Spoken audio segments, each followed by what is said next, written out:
আমি চলি আগে আগে সবাই আমার পিছে রে, আমি চলি উড়ে উড়ে আকাশ আমার নিচে রে, আমি নায়ক, আমি গায়ক, আমি আদাল খান।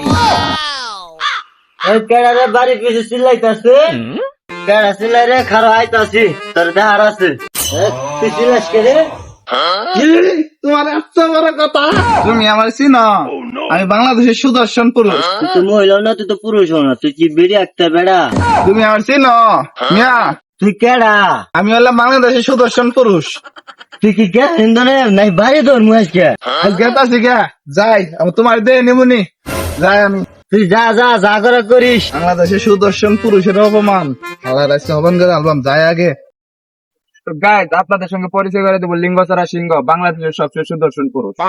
Number one. তো চলুন আপনাদের সঙ্গে এখন পরিচয় করে দিব। তো সুদর্শন পুরুষ ভাই, আপনি বলে লিঙ্গ ছাড়া সিংহ সবাই বলতেছে। হ্যাঁ, লিঙ্গ থাক বা না থাক এটা ম্যাটার করে না, নারী বা পুরুষ সবাই সমান অধিকার আছে বর্তমানে দেশের। তো ভাই আপনার কি আছে? হ্যাঁ আছে মানে? না বলছি যোগ্যতা। যোগ্যতা থাক বা না থাক, যোগ্যতা দিয়ে সেটা বড় কথা না।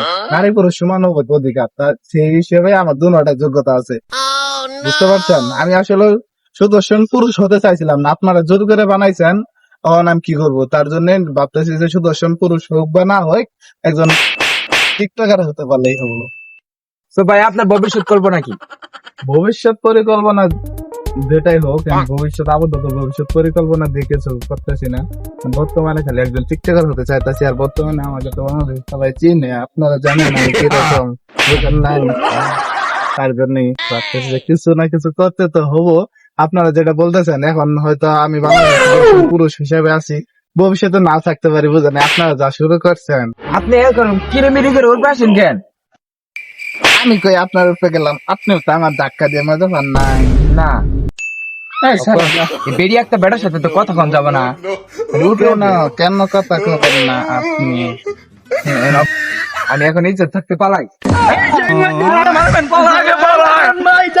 ভিডিওটা করে যান।